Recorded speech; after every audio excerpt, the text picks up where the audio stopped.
Proezas da fé. A mensagem Proezas da fé, Exploits of Faith, foi pregada pelo irmão William Marion Branham e editada na forma de texto pelo reverendo Gordon Lindsay para a revista A Voz da Cura e publicada posteriormente em um livro intitulado Os Sermões de William Branham. Pela fé, os antigos obtiveram um bom testemunho. Pela fé, Abraão negou o seu próprio país, viajando então para uma terra estranha, habitando em tabernáculos e tendas, como fizeram Isaque e Jacó, homens que foram heróis da fé. E, no decorrer do tempo, Deus sempre levantou aqueles que tinham fé, enquanto os povos do mundo sempre tentaram deduzir as coisas. Adão e Eva tomaram da árvore do conhecimento, lá no Jardim do Éden, ao invés de andarem e se posicionarem sobre a palavra de Deus. Conhecimento sem humildade sempre leva os homens para longe de Deus em vez de a Ele. Há não muito tempo atrás, eu estava no escritório de um homem no departamento juvenil. Ele me mostrou um mapa dos Estados Unidos e da situação da criminalidade. Ele disse: os piores criminosos muitas vezes saem da melhor sociedade. Tornam-se tão educados e inteligentes que eles imaginam que podem burlar a lei. Bem, a mesma coisa se aplica em outro reino. O homem pensa que ele compreendeu as Escrituras e que até poder explicar tudo sobre a expiação e o poder de Deus. Você não pode explicar Deus. Deus não é conhecido pela inteligência. Deus é conhecido pela fé. Você nunca vai aprender nada sobre Ele, exceto pela fé. Não tente combinar inteligência com o diabo também. Ele vai bater em você milhares de vezes. Mas quando você humildemente tem fé, Satanás está derrotado agora. Aquele que crê nessa simples promessa, qualquer coisa que desejares, quando orardes, creia que recebereis. Derrota o diabo em qualquer momento, sob qualquer condição. Se quando você veio para a reunião desta noite, você disse: Senhor, creio que isso seja tão verdadeiro quanto possa ser, venho sabendo que tu irás fazer alguma coisa por mim. Eu lhe asseguro, pela graça de Deus, que você sairá alegre e feliz, porque você recebeu o que você veio buscar. Eu já vi isso posto à prova. Nunca vi o tempo em que Deus não nos levasse vitoriosamente até o fim, e Ele ainda o fará. Alguém me disse: Irmão Branham, você pode ter se levantado contra demônios na África, mas espere só até que você venha contra alguns dos hindus. Dizem que quando você começa a reunir um grupo por lá, você terá algo em suas mãos.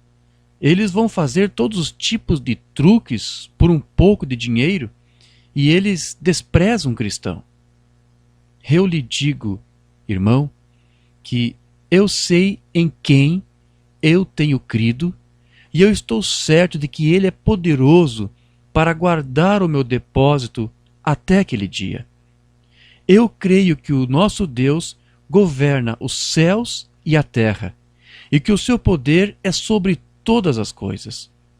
Quando os demônios encontram o poder de Deus, eles gritam e saem. Eu entrei em um recinto espírita uma vez, onde eles erguiam mesas no ar e faziam todo tipo de coisas. Era o poder do diabo atuando sobre a mesa.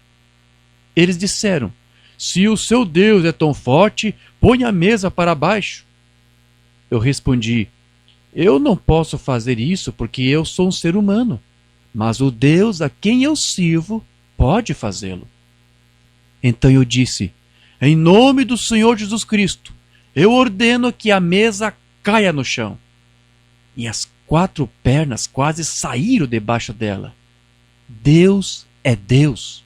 Em meu nome expulsarão demônios. Essa escritura é tão verdadeira quanto o resto da Bíblia. Mas você não entra em um recinto de um médium a menos que você tenha sido chamado para fazer isso. É melhor você saber o que você está fazendo. Esta manhã o congressista Upshaw fez esta declaração: se um homem é nascido de seu pai, então há algo da natureza de seu pai nele. E isso é verdade. E se somos cristãos, nascidos de novo, recebemos a natureza de Cristo. E as coisas que ele faz, nós também faremos. Jesus Cristo nasceu neste mundo, o Filho de Deus. Foi com a idade de 30 anos que Deus falou do céu e o comissionou e lhe deu o seu ministério. Cristo tinha que provar a si mesmo.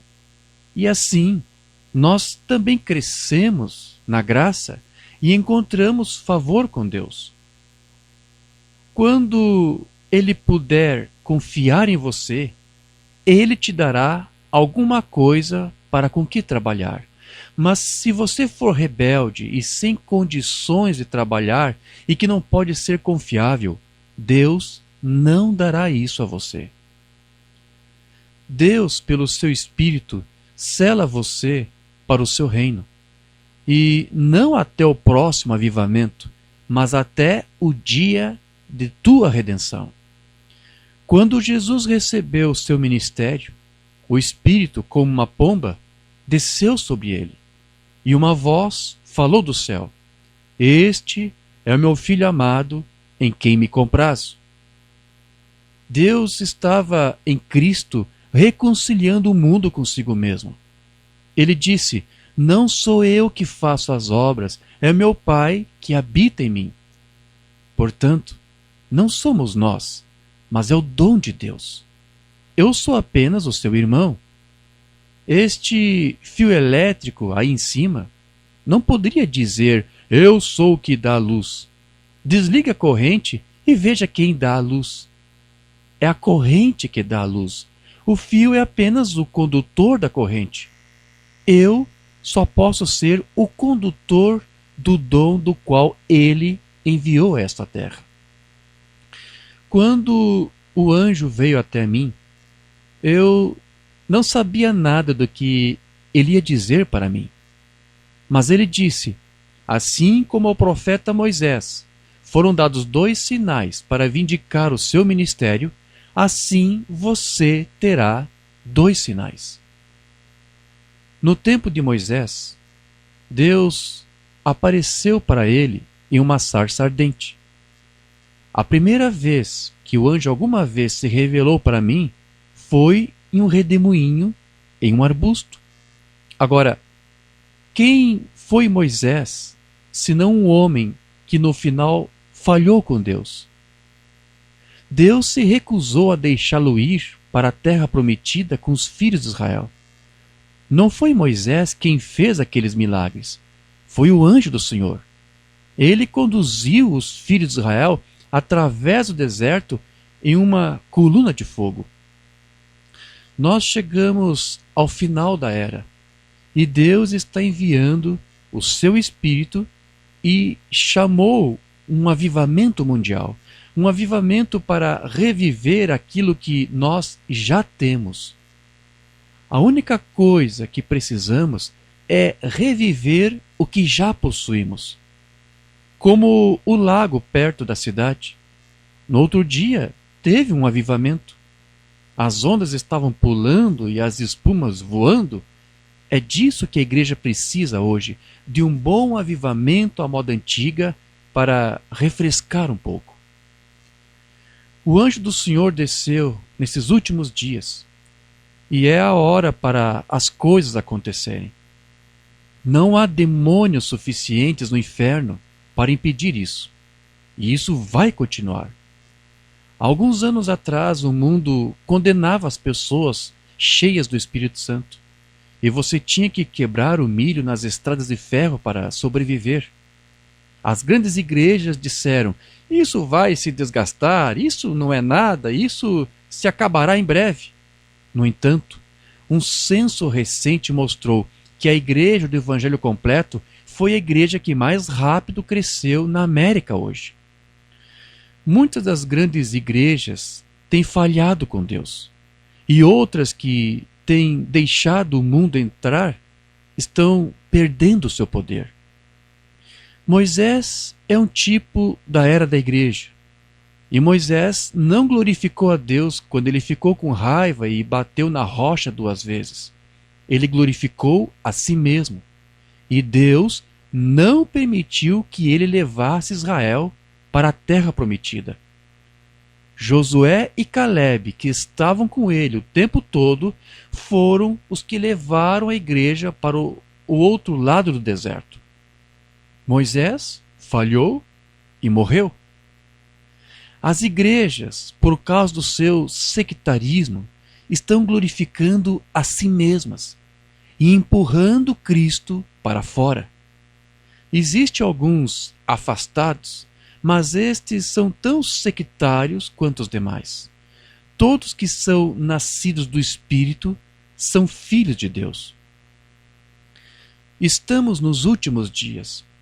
A igreja gentia está recebendo a sua última e definitiva chamada agora. Fiquem na rocha. Não sejam filhos rebeldes correndo para lá e para cá, após isso e aquilo, pobres filhos rebeldes, levados ao redor por todo o vento de doutrina. Eles são apenas como um bando de perseguidores de pica-paus. Lembro-me do tempo em que um sujeito saía para buscar uma manada de porcos, e sempre que ele os chamava, batia em um toco para fazer os porcos virem. Os porcos ficavam tão gordos e bonitos. Então, um belo dia, um bando de pica-paus veio por ali e começou a bater em cada árvore. Os porcos quase correram eles mesmos para a morte. Eles ficaram tão abatidos que mal podiam andar. É quase dessa maneira que a igreja está ficando. Tudo que aparece e bate no lado da árvore, as pessoas seguem atrás disso. Irmão e irmã, deixe de ser supersticioso e aceite a verdade e o fato. A verdade é que tudo o que Deus diz sobre si mesmo, independente do que o pregador diga, creia na palavra de Deus, por causa da obra, de qualquer maneira. Havia Pedro, Tiago e João. Eles não eram instruídos. A Bíblia diz que eles eram homens ignorantes e iletrados, mas as pessoas tiveram que prestar atenção porque eles estiveram com Jesus. As pessoas hoje vão para uma reunião de cura e dizem: isso não é nada mais que psicologia. Mas no meio de tudo isso, o Deus Todo-Poderoso confirmou isso como verdade. Há alguns anos atrás, as igrejas nominais disseram que nunca poderia haver um outro tempo de grande avivamento outra vez, como nos dias de Billy Sunday. Muitos artigos foram publicados de que nunca haveria um outro avivamento. Agora que os avivamentos de cura reuniram um grande número de pessoas, as denominações têm sido forçadas a entrar em uma união com os avivamentos. Estamos na hora da visitação. Muitos tomam isso tudo como um assunto natural. O que nós precisamos é de uma surra do Evangelho à moda antiga para nos despertar. A Bíblia declara lá em Ezequiel 9, versos 2 a 4: E eis que vinham 6 homens a caminho da porta superior, que olha para o norte, e cada um com a sua arma destruidora na mão. E entre eles um homem vestido de linho. com um tinteiro de escrivão à sua cintura. E entraram e se puseram junto ao altar de bronze. E a glória de Deus de Israel se levantou de sob o querubim, sobre o qual estava, indo até a entrada da casa. E clamou ao homem vestido de linho, que tinha o tinteiro de escrivão à sua cintura. E disse-lhe o Senhor: passa pelo meio da cidade, pelo meio de Jerusalém, e marca com um sinal as testas dos homens que suspiram e que gemem por causa de todas as abominações que se cometem no meio dela. Se esse anjo viesse até essa cidade esta noite, em quantas pessoas ele iria colocar a sua marca? Quantos são sinceros e gemem por causa do pecado e pela humanidade que perece? Quantos inclinam seus rostos dia e noite e choram por um avivamento, até que os seus olhos estejam queimados com as lágrimas? Oh, você diz, eu vou à igreja. Isso não é nem o começo.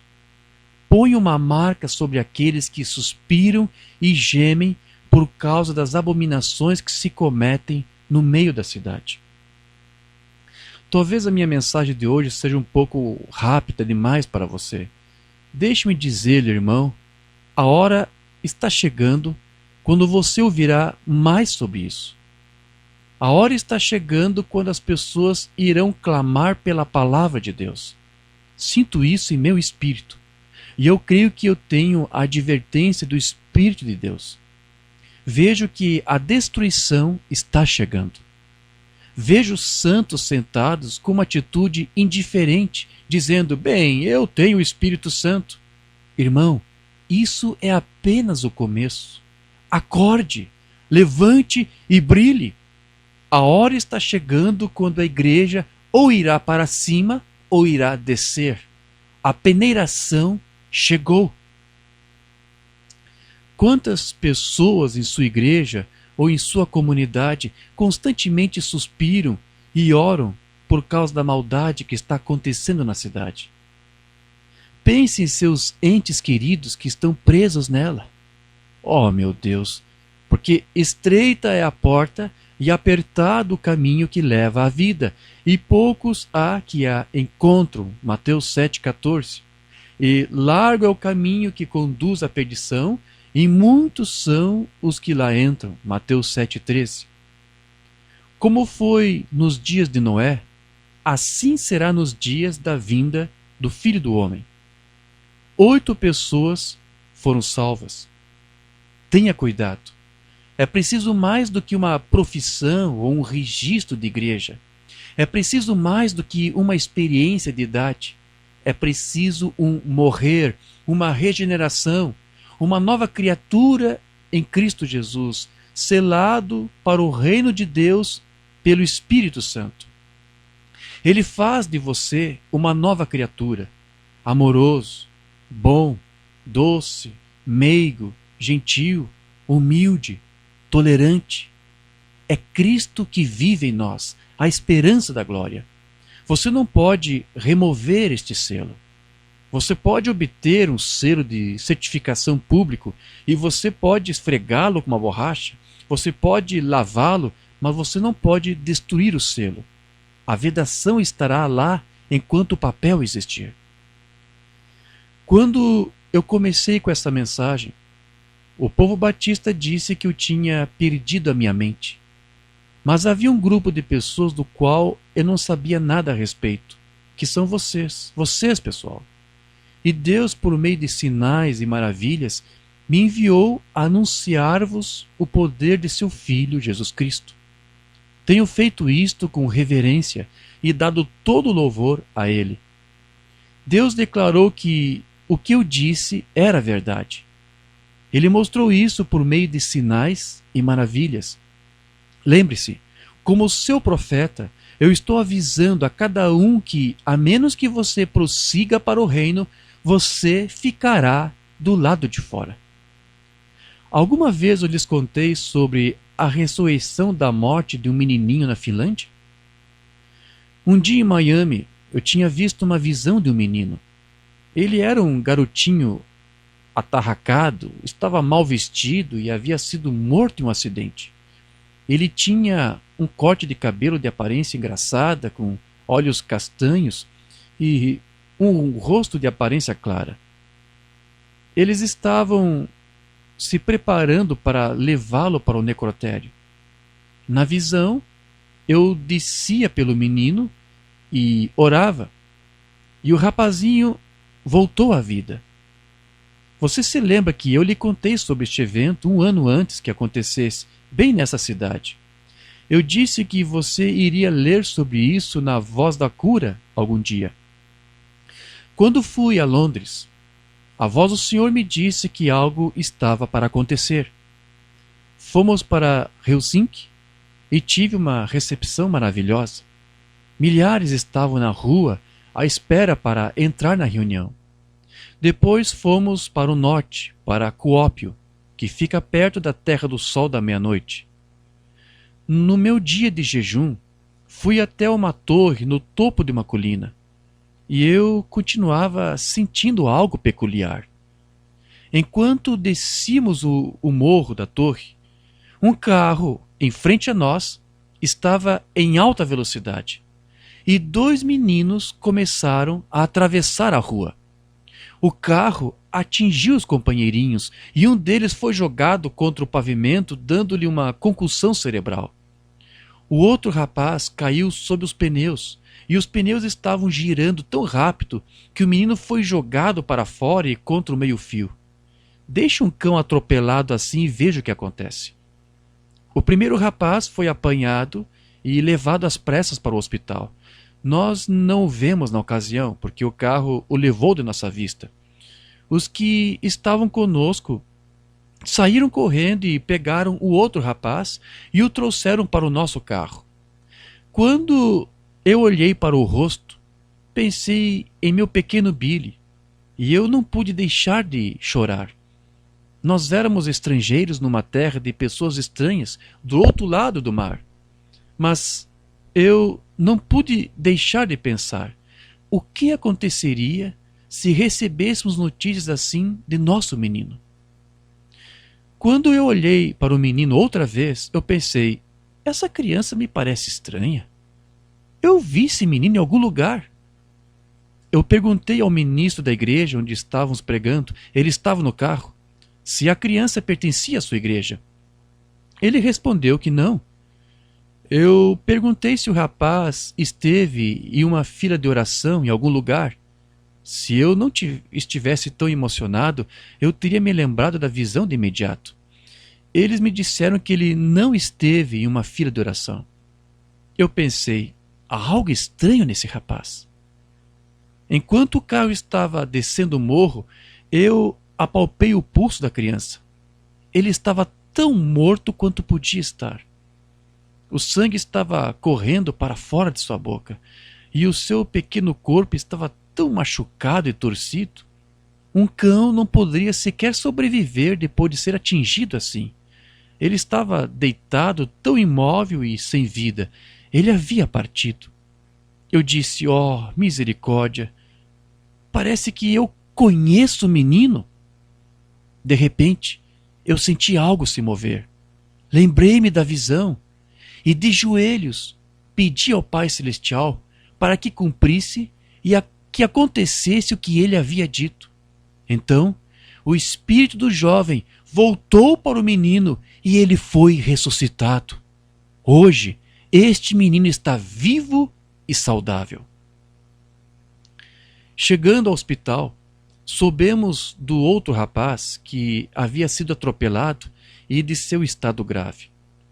Depois de 2 dias, ele ainda estava inconsciente. Os pais de ambas as crianças vieram até o hotel para me ver. O pai e a mãe do primeiro menino estavam tão felizes porque o Senhor deu a vida de volta ao seu filho, de acordo com a visão que ele me mostrou. Mas os outros pais olharam para mim e disseram, e o nosso menino? Será que ele vai viver? Eu respondi que eu não poderia dizer. Mas eles responderam, Você disse aos outros pais que o seu menino viveria. Você não pode dizer algo para o nosso menino? Eu respondi que eu não podia dizer nada até que o Senhor me mostrasse. Então eles começaram a chorar. Eu então perguntei aos pais se eles eram cristãos. Eles responderam que pertenciam a uma igreja, mas que não eram salvos. Perguntei a eles se, caso Deus salvasse o seu menino, se eles serviriam ao Senhor todos os dias de suas vidas e que ensinariam a criança a fazer o mesmo. Com lágrimas, eles responderam que o fariam. Então todos nós nos ajoelhamos e oramos. Eu disse em minha oração: Pai, por favor, tenha misericórdia de nós e salve o filho deles. Então, voltei para o meu quarto. A notícia que foi trazida até a mim era de que, por volta desse tempo, quando os incrédulos que estavam parados no local do acidente viram o menino morto, disseram: Aí está o curador divino da América, de que todos eles estão falando. Vamos ver agora o que ele vai fazer. Quando souberam que o rapaz morto foi ressuscitado, então eles disseram: Por que ele não faz algo pelo outro rapaz que ficou inconsciente por 2 dias? Isso é o que a minha intérprete, a irmã Isaacson, informou de que as pessoas estavam dizendo aos pais da criança que estava morrendo no hospital. Então eu disse à irmã Isaacson: Eu não posso fazer nada até que Deus me mostre o que fazer.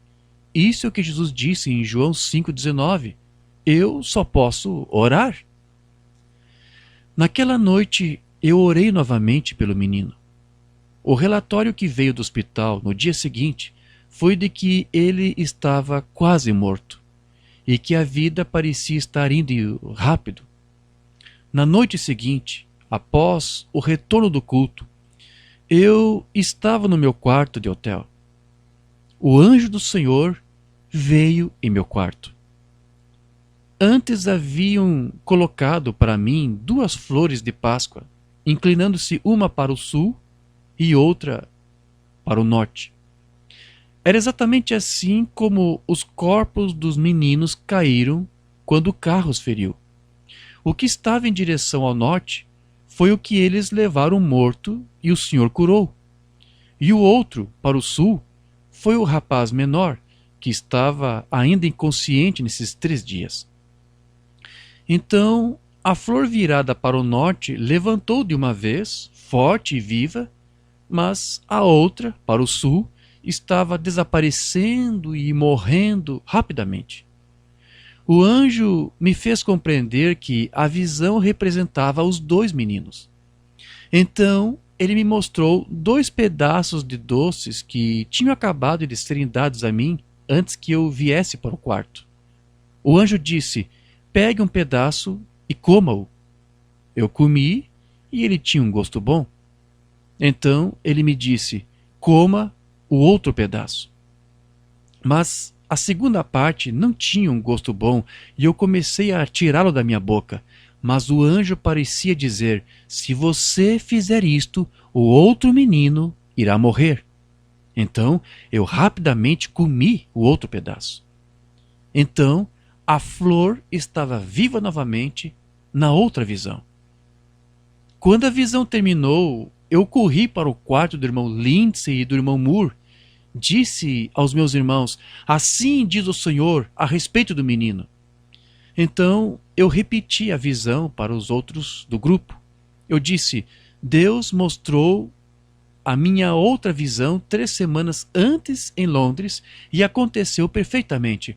Então essa visão também deve vir a acontecer. O rapaz viverá. A irmã May Isaacson, a intérprete, tentou ligar para os pais do menino e contar-lhes o que eu tinha dito. Mas eles tinham ido para o hospital, pois havia sido dito a eles que o menino estava morrendo. Mas quando eles chegaram ao hospital, eles descobriram que alguma coisa havia acontecido. O rapaz tinha despertado de seu estado inconsciente. Quando eles relataram isso para a irmã May, ela perguntou: A que horas isso aconteceu? Eles disseram: enquanto estávamos lhe observando tomar o seu último suspiro, de repente ele ficou consciente. Eram 10 horas naquele momento. Quando os médicos examinaram o menino, eles relataram que ele ficaria bem. Após verificar o tempo da visão, eu achei que fosse quase 10 horas quando o anjo do Senhor veio em meu quarto. O menino está em casa agora, saudável e feliz. Todo louvor ao poder do nome de Jesus. Que os anjos caiam prostrados, tragam o diadema real e coroai-o, o Senhor de tudo. Ao ir aquela noite a Coópio, eles tiveram de me trazer em meio à multidão para que eu pudesse entrar no prédio. Enquanto eu estava sendo levado, ouvi uma porta bater e uma menininha sair. Esta menininha finlandesa precisava de aparelhos e muletas. O aparelho ia desde o dedo do pé do sapato até as suas costas, e a única maneira que ela podia andar era usar o aparelho como uma perna, pois sua perna estava sem vida. Uma corda em seu sapato se movia quando ela mexia o seu ombro, puxando assim a perna para fora. Em seguida, ela tomava as suas muletas e se apoiava. Quando eu olhei para a pobrezinha, meu coração se comoveu por ela. Às vezes eu recebia um monte de balas e ia até o centro da cidade e as dava para as criancinhas. Elas me seguiam pela rua, elas eram muito agradecidas. Eu os amava. Mais tarde, eu soube que essa menina era uma órfã de guerra. Ela me olhou, baixou a cabeça, pois ela achava que tinha feito algo errado. E eu parei. Eu sabia que ela queria vir até mim. Ela pegou meu casaco e beijou-o no bolso. Ela me olhou com seus olhos azuis de bebê, com lágrimas escorrendo pelo seu rosto. Eu tive uma visão. E eu sabia que a criança fora curada. Eu disse: querida, você está curada. Eles me conduziram. Naquela noite, a menina entrou na fila de oração. Pedi à irmã Isaacson para interpretar para mim. Eu perguntei à menina se ela não era a que eu tinha encontrado na sala em um curto período de tempo antes. Eu disse a ela que Jesus respeitava a sua fé e que ela estava curada. Eu disse a ela para ir sentar-se, que removesse os seus aparelhos e que ela seria capaz de andar. Logo, a menina veio correndo através da plataforma e subia e descia as escadas, segurando as muletas sobre sua cabeça. Quando o povo viu o milagre que tinha acontecido, alguns não esperaram para entrar na fila de oração, mas jogaram fora suas muletas e começaram a caminhar. O povo estava animado e diziam: o Senhor Jesus tem nos abençoado. Nós, americanos, sabemos tanto. Fomos para a faculdade e eles nos ensinaram psicologia. Os judeus do passado mataram os profetas e depois construíram suas tumbas. Será possível que a América não consegue ver o dia de sua visitação? Podemos discernir a face do céu, mas por que não os sinais dos tempos? Certamente estamos em um dia de sinais, prodígios e milagres. Aqueles que não conseguem ver os sinais e aceitá-los e crer, seguirão para o juízo. Amém.